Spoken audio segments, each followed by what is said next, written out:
வணக்கம், நான் உங்கள் சிவா பேசுகிறேன். கடந்த வருடம் நாங்கள் சார்தாம் யாத்திரை போயிருந்தோம். ஸோ இந்த வருஷம் முத்திநாத் யாத்திரை போகணும்னு பிளான் பண்ணியிருந்தோம். அதேபடி யாத்திரை.comோட பேக்கேஜில் நாங்கள் வந்து முத்திநாத் யாத்திரை செப்டம்பர் மாதம் கிளம்புனோம். ஸோ அதிகாலை ஃப்ளைட்டில் வந்து நாங்கள் இங்கேருந்து டெல்லி போய் டெல்லியிலேருந்து காத்மாண்டு போனோம். ஸோ எங்கள் குரூப்பில் வந்து 6 பேர் இருந்தோம், என்னையும் சேர்த்து. என் ஒய்ஃபு அவங்களோட ஃப்ரெண்ட்ஸ் எல்லாருமே வந்திருந்தாங்க.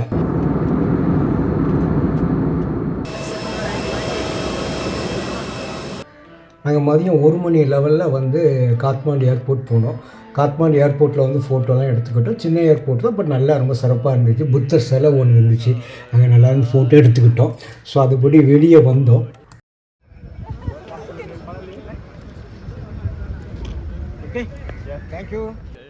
காத்மாண்டு ஏர்போர்ட்டில் வந்து ஃபார்மாலிட்டிஸ்லாம் முடிச்சு வெளியே வர்றப்போ கிட்டத்தட்ட ஒரு 2 மணி கிட்ட ஆயிடுச்சு.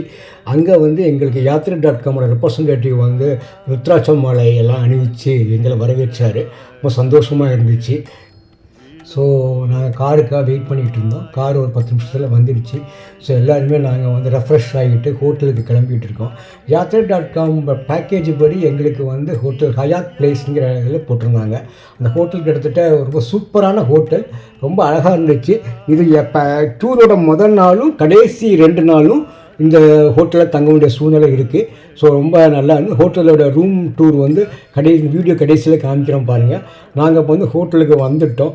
ஹோட்டலில் வந்த உடனே எங்களுக்கு வந்து ஃபோட்டோ எடுக்கணும்னு ஆசைப்பட்டோம், ஃபோட்டோ எடுத்தோம். ஸோ லஞ்சும் கொடுத்தாங்க.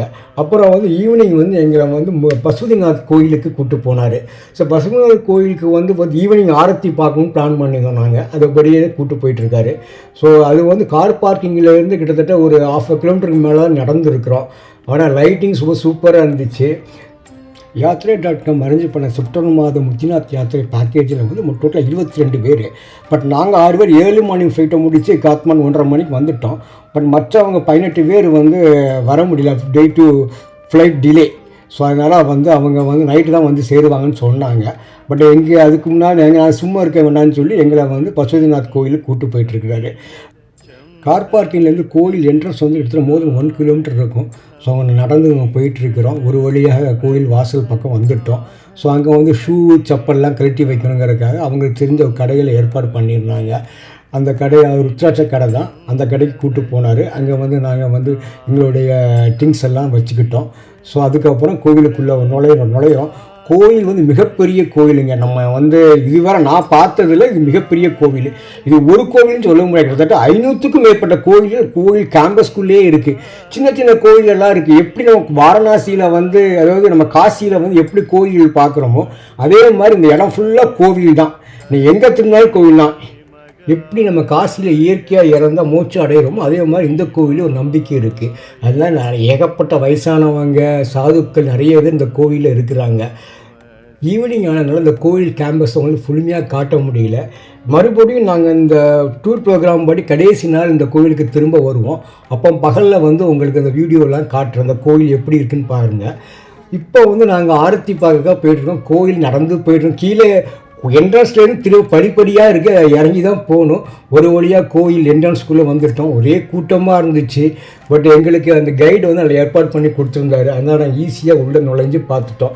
இதில் என்ன சிறப்புன்னு கேட்டிங்கன்னா, இந்த ஆரத்தி 6 மணி ஆரத்தியில் கோவிலோட கருவறையோட 4 கதவுகளும் திறந்துருக்கும். அப்போ ஆரத்தி காட்டுவாங்க.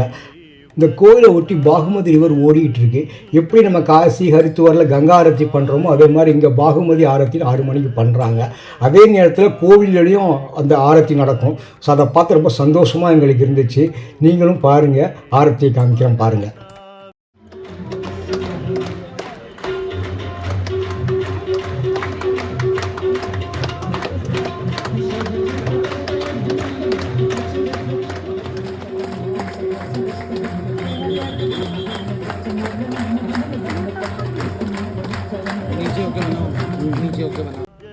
கோவிலுக்குள்ளே வந்து ஆரத்தி பார்த்ததுனால பாகுமதி ஆரத்தி ரிவர் சைடு வந்து போக முடியல. ஸோ கோவிலுக்குள்ளே இருந்தே தான் நாங்கள் ஆரத்தி பார்த்தோம். ரொம்ப சந்தோஷமாக இருந்துச்சு. இந்த கோவிலில் என்ன சிறப்புன்னு கேட்டிங்கன்னா, நீங்கள் உள்ளே போயிட்டு வந்தாலே எப்படியாவது ஒரு ருத்ராட்ச மாலை உங்கள் கையில் கிடச்சிரும். நாங்கள் திங்ஸ் வச்ச கடையில் ருத்ராட்ச செடி வச்சுருந்தாங்க. அது பக்கத்தில் ஃபோட்டோ எடுத்துக்கிட்டேன். அப்புறம் நாங்கள் இந்த ஹோட்டலுக்கு திரும்பிட்டோம். ஸோ நம்ம வந்து எப்பவுமே நைட்டு 10 மணி 11 மணிக்கு தூங்குற பழக்கம் உள்ளதுனால எங்களுக்கு ஹோட்டலில் போய் சீக்கிரம் போய் என்ன பண்ணுறதுன்னு எங்களுக்கு தெரியல. ஸோ இந்த ருத்ராட்ச மாலையெல்லாம் கோவிலில் கொடுத்தது. இதுதான் நாங்கள் தங்கியிருந்த ஹயாத் பேலஸ் ஹோட்டல். இந்த ஹோட்டல் ரொம்ப சிறப்பாக இருந்துச்சு. ரூம் பார்த்தீங்கன்னா ரொம்ப நீட்டாக அண்டு ஃபண்டாஸ்டிக்காக இருந்துச்சுங்க. ரொம்ப சாட்டிஸ்ஃபேக்ஷன்.